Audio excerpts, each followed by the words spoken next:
Today we're going to be making cheese puffs with one ingredient. Right now I'm just refreshing this banana. It was getting kind of old. Perfect.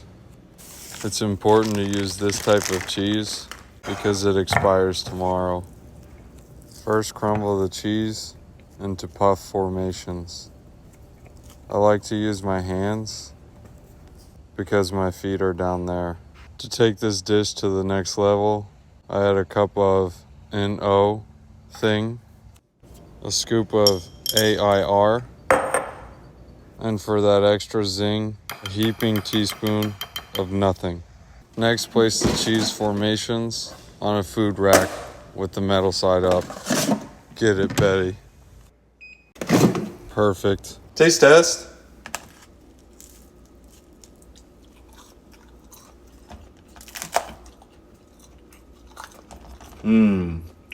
Cheese puffs.